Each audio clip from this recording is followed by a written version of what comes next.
What's up guys, I'm Phoenix Master 1 and welcome to my Forma building guide for this month's Holoforms revival of Laegjarn, Spring Veronica, Bridal Fjorm, and Ylgr. We're going to be having skills up to the Embla and Legendary Veronica banner, as Mathis would have been the last added Grail unit after we get this month's update, and we are going to be having 12 new skills added into the Holoforms pool, including the Panic Smoke 4 and also the tier 4 version of the sealed skills. So let us begin with Laegjarn, as she's going to be a pretty popular pick among the players, and she's got her Weapon Refine, which does give her null follow-up, which is definitely pretty nice for a flyer.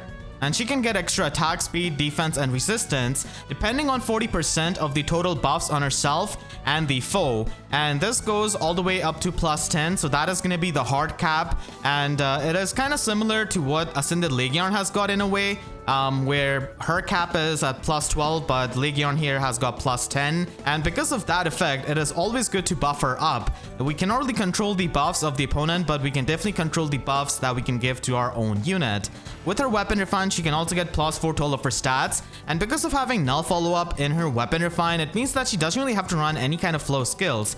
I definitely plan on getting her as a Forma because I already have her at plus and Mert, so obviously this kind of weapon is good, but it's not exactly too stacked as we would need in the current times. If I had to pick a best sword flyer out of the ones that we've got, it would definitely be Shadows of Valentia Pala, and then Shadows of Valentia Katria is also going to be getting a Weapon Refine for a speedy flyer, and now Altina is also getting one. So while Laegjarn is not the best, she is ultimately going to be a fan favorite unit, and that's what a lot of these revival holoforms are going to be about. If you really like the character, then you can try and pick them up. And if you're trying to give her some new premium skills, then this holoforms is going to be useful if you're a big fan of her. So this is going to be the ideal build, which I would recommend to any kind of player who's trying to get new skills for Laegjarn. So you can simply give her attack speed Clash 4, which is going to be helping with the Oath 4 skill, and also provides you with attack and speed debuff neutralization. And keep in mind that the Clash skills do work with the Oath 4 skills, and it pretty much counts the spaces moved even if you teleport. So it is going to be working out perfectly, and if you don't really like it, still, you can just try and get attack speed Unity, which is definitely going to be pretty good, or attack speed Catch, or Surge Sparrow. And because she does have her Weapon Refine, if you actually get the weapon itself in the holoforms, you save 200 Divine Dues by getting the Refine right then and there. But if you're a big fan and if you've already refined her, then you can try and get Ninja Katana just for fun as an alternate weapon. Neotrace is going to be the best option that you can pick for her because she has no need of running any kind of flow skill, and she already gets null follow-up. But if you already have Neotrace or you're not able to get it, then Dive Bomb can also work out because she is going to be attacking consecutively thanks to the null follow-up. And Mystic Boost and Seal Defense are also some of the, I guess, more recent premium skills that you can try and get if you already have a lot of skills fodder to your Laegjarn. And finally, the best option for her in the slot C is going to be by far attack speed Oath 4, because keep in mind that her weapon does work on the visible buffs that she has got, and this is going to be the perfect way and the perfect synergy with her weapon. So by getting this, you're not only going to be having good synergy with the Clash skill and the Unity skill, but also with her weapon. And because this is such a good skill on her, if you already have it, then you can try and get Speed Smoke 4 if you have her at max merges, or even Speed Defense Hold, or Attack Speed Menace. Attack Speed Menace is kind of similar to the Oath skill, but is a bit inferior in my opinion because it doesn't really activate on its own, and it does need foe within 4 spaces, and Attack Speed Oath 4 is just better honestly for getting more offenses. Bridal Fjorm is definitely the competitive pick out of this entire batch because she is going to be having relevance in Aether Raids offense because of the isolation effect that she can provide with her preferred weapon. So her Weapon Refine does have the Wrathful Staff, and she has got a much better isolation condition now, where she just needs to have 1 more HP than the opponent. And it does have Joint Drive attack and speed built into it, and it also has a very unique drive debuff neutralization. So this is going to be making her a pretty unique support partner for a lot of tanking units who are going to be getting annoyed by the debuffs, but unfortunately this is going to be getting just absolutely neutralized by the feud status of Embla, and I guess with colorless feud. So you definitely have to watch out for that. But her main job is definitely going to be isolating annoying dancers, targets with the rally skills, or any kind of assist unit like 2-Change Fade Duochrome from acting with their assist skill. And because we have so much Eldegans in Aether Raids defense. I guess Fjorm can be a tech option in the light season where you can use her to isolate the Eldegans, and I've definitely seen a couple of Bridal Fjorms against my dark defense, so she's gonna be useful there if you don't really want to use Milla. And of course, in the Astro season there is no Milla, so she's your only isolation option. So if you do like her competitive usage and if you do care about Aether Raids offense, then she could be the unit that you can try and get. And I would say that compared to the time when she was originally available, I think this is a much better time to pick her up, because we just have access to so much better skills that we simply didn't have at that time. So this is going to be the best build that you can try and pick up. Obviously Return or Rescue Plus is going to be the assist option, and you can just try and get a Bomb Plus skill. And again, if you try and get her refined, then you're going to be saving on 200 divine dues if you have not already refined the weapon.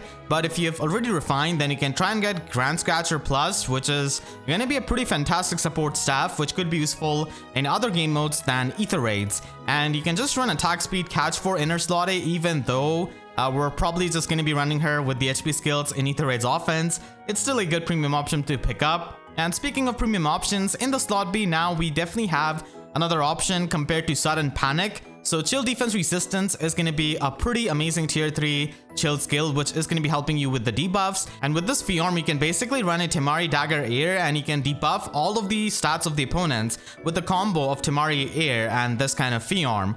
Finally, in the slot C, I think her best option to pick up is going to be Infantry Speed Tactic, especially because Omni Tanking is definitely back on the menu against Embla, and we also have seen Brave Dimitri quite a bit because of his weapon refine. So giving the null follow-up status is going to be really useful to those Omni tanks, and even though her drive debuff from utilization might not be the most useful with Embla, still she can provide some support by isolating the dancers and also providing the null follow-up status. You can also run Joint Drives and Crossbar Attack if you just want to have some attack buff, but in my opinion, Infantry Speed Tactic is really good, which you can try and run on her. You can also run Odd or even Recovery, but you can just get Odd Recovery out of the Divine Code, so I think Infantry Speed Tactic is still going to be the best premium option, which I think most people are going to be trying to get. Spring Veronica is also available with her good weapon refine, and Vidofnir's Egg does give you +3 speed, and in start of combat, if she's at or above 25% HP, you can get +4 to all of her stats, and she basically gets bonus to her attack stat depending on the total buffs of an ally with the highest total buffs in 2 spaces. So with her weapon itself, she can buff up an ally for +12, and she is pretty much going to be able to get +12 to her attack, because that is going to be the highest total buffs of an ally within 2 spaces. And if you completely buff up an ally with +6 to all of their stats, then Veronica is able to get like +24 attack, which is definitely pretty amazing for nuking. And then with her weapon refine, she is able to provide the attack and speed buff to herself, and also the orders buff to herself and the allies within 2 spaces. So this is the support part of the weapon, which is definitely really good and also adds to her utility. So she's not just going to be there as a flying nuke, where she's going to be facing competition from the likes of Spring Sonia, but she can also provide that amazing utility with the Orders buff. And the Orders buff definitely makes her as a pretty nice Aether Raids defense unit, or even in Summoner Duels S. She has definitely seen quite a bit in Book 3 and prior metagame if you try and play the regular Summoner Duels. So she is going to be useful with her utility. And then finally, she can get +5 attack and speed in combat if she's within 3 spaces of an ally, which is pretty easy to get with the Order status. So again, if you do have the competitive use of Veronica and if you do like her as a character, then she could definitely be useful with her utility and how she can nuke hard with this kind of weapon. So the best build to give Spring Veronica is going to be definitely this build, and as a Mage's Flyer, she doesn't really have too many options. So Rally Defense Res Plus is going to be amazing with the attack and speed buffs that she can give, and you can run Attack Speed Unity, which is going to be having good synergy with the Orders buff. And Speed Preempt is going to be a pretty nice and interesting slot B option that she can run, which is usually not recommended on a lot of builds because not a lot of units are going to be having the speed or the one-shot potential, but here she does have the speed and also has the one-shot potential with her weapon. And because of the Orders buff that she can get, she's going to be teleporting a lot of the times. And if you run, a Fortress skill, then she's not really going to be able to get the Canto. So that's why Speed Preempt definitely is a pretty good option. But if you think it's not really all that good, and you mainly want something for the player phase, then Seal Resistance 4 and Speed Resistance Fortress are both some of the options that you can try and get, but I definitely like Speed Preempt on her because even like at +1 merge, she's definitely going to be pretty fast, which is definitely fun to use with this kind of weapon. For her slots, you can run a hold skill because it is going to be a really consistent option, and she doesn't really need attack speed out 4 because of her weapon. You can also try and get speed smoke 4 if you want to, if you just want to emulate brave female pilot in a way, and that is going to be useful at higher merges. Panic Smoke 4 is also a new option that we have available, and joint drives are also going to be an option, but I really like the hold skill on her because of the consistent debuffs.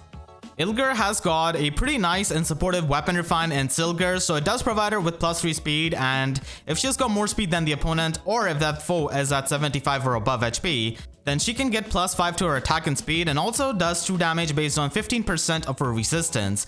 But the main reason why she's going to be used a lot of times is definitely because of her weapon refine, which can provide the support to her allies. So she can inflict debuff on stats of the opponents within 3 spaces of her, depending on the current buff that she has got in those stats, or the current penalty that the foe has got in those stats. So it could basically function like a spectrum hold skill in a way because of its 3 range and the debuffs that it can do to the foes, and that is going to be really helpful for any kind of tank that is trying to get even more debuffs on the opponent, or especially if you run a safe tank where you can just debuff the opponents and the safe tank is going to be able to make use out of the debuffs that Ylgr can provide. And then finally, you can also get +4 attack and speed in the combat if she is at 25% or above HP.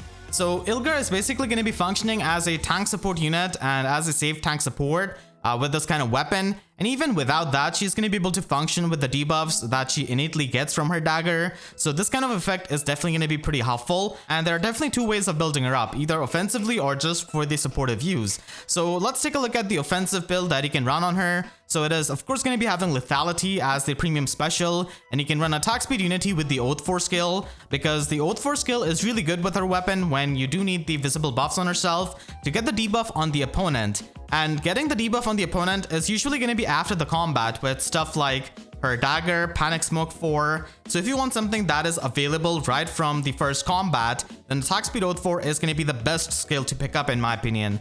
Now in the slot B, you do have tempo as a pretty rare skill, which is also useful, and you can definitely try and get even if you're going to be using null follow-up later on after getting the Forma unit. And as it is, null follow-up is a lot easier skill to get than the tempo skill, and it's also a secret seal. Now if you want to use her as a supportive unit, then you can definitely try and run her with a ruse skill. So by running a ruse skill, you're going to be able to debuff from long range, and this is going to be helping with her weapon, and this is still going to be helping you with your safe tanks, especially if you run her with like Elimine. So what you do is basically debuff the opponent's attack and speed, and then you get the visible defense and resistance buff from Elimine. So you can pretty much debuff all 4 stats of the opponents with her weapon, which is definitely pretty useful. And Infantry Null Follow-Up is going to be a rare support skill that you can run in her slot C and try and get, which is also premium and very useful if you're going to be omni tanking with any kind of faster infantry unit. But joint drives are always going to be on the menu if you're just going to be running her with these safe tanks. Heroes Holo Forms was the first community voted revival that we saw, and with the next voting, I'm not sure if they're going to be functioning similar to the Forging Bonds voting that they do, and if they eliminate the least voted option. If they do that, then the Arcania Holo Forms did get the least amount of votes, so it would be eliminated and we would have the Binding Blade options available in the voting. So I guess time will tell what the options we're going to be seeing in our next voting. So make sure to share this video with your friends if they're trying to build up any of the units from this Holo Forms, and if you enjoyed, then please be sure to leave a like and a comment. Helps me a lot, and if you really enjoyed, you could always support me directly by using super thanks down below or by becoming a YouTube member. And for more FEH videos, make sure to subscribe and hit the notification bell, because YouTube sub boxes are about as functional as the dancers as related by Bridal Fjorm. So with that said, I'll see you guys next time. Thank you so much for watching and have a great day.